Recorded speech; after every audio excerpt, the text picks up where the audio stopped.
আশা করি ইনশাল্লাহ ভালো আছো তোমরা, আমিও ভালো আছি।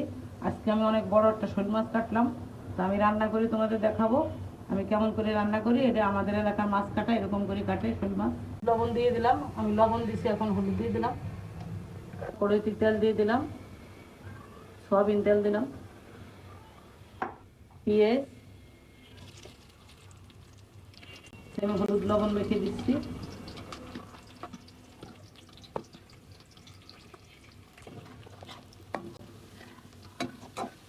পেঁয়াজ আমার ভাজা হয়ে গেছে, এখন আমি রসুন দিয়ে দিব, আদা রসুন বাটা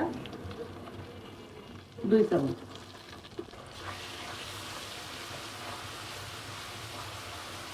দিয়ে দিলাম কাঁচামরিচ,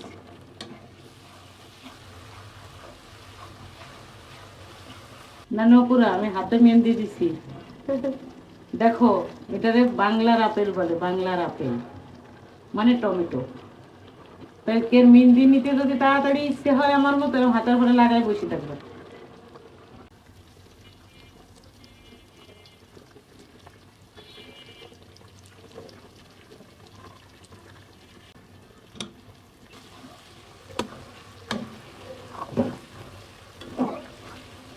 গুলো দিয়ে দিব,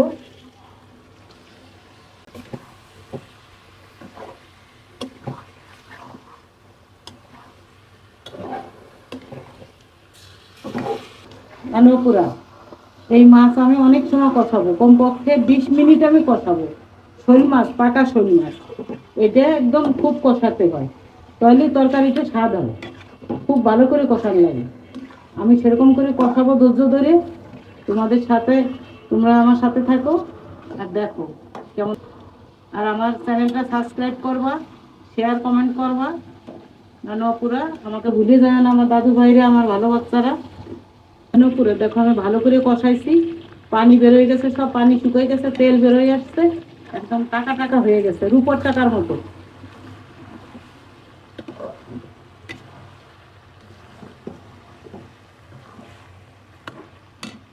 এখন আমি ছোট্ট 2 চামচ, দেখো ছোট্ট আইসক্রিম খাওয়ার চামচে 2 চামচ মরিচের গুঁড়ো দিয়ে দেবো।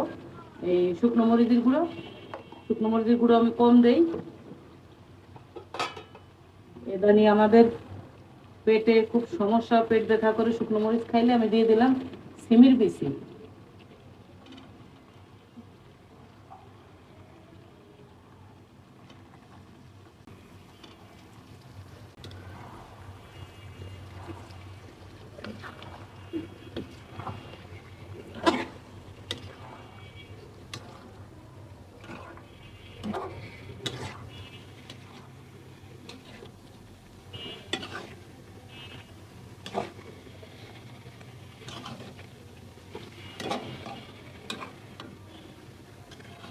নকুরা। এই যে আমার তরকারি কষানো হচ্ছে, আর একটু সিমের বিচিতে একটু পানি বলতেছে। এরপরে আমি ঝোলে পানি দিয়ে দেবো, তোমাদের সাথে আমি শেয়ার করবো, আমি দেখাই দেবো তোমাদের। আমি মাছে একটু হালকা হলুদ মাখাইছিলাম, আর হলুদ দেয় নেই, একটু হলুদ দিব, কারণ হলো যে টমেটো দিলে হলুদ একটু দেরি করে দিতে হয়, তাহলে টমেটোটা সেদ্ধ হয়ে যায় তাড়াতাড়ি।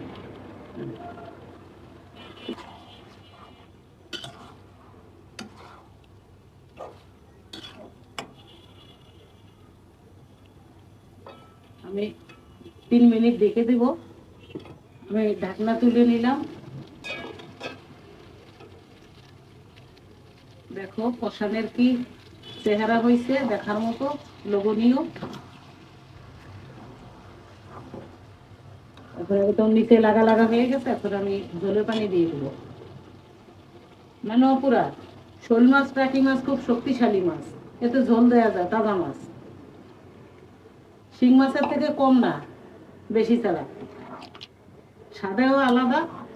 মানে পুরো আমি আরো পানি দিয়ে দিলাম ঝোলের,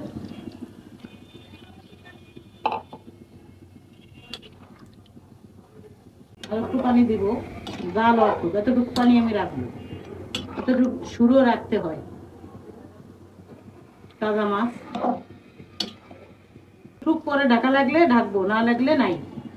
পুরো আমি জিরের গুঁড়ো দিয়ে দিলাম, তরকারি হয়ে গেছে, চুলো বন্ধ করে দিলাম।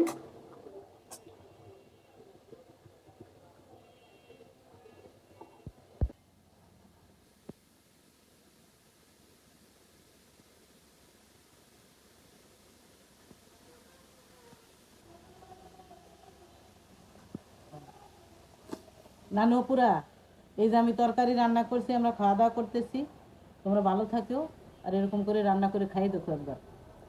খুদা হাফেজ।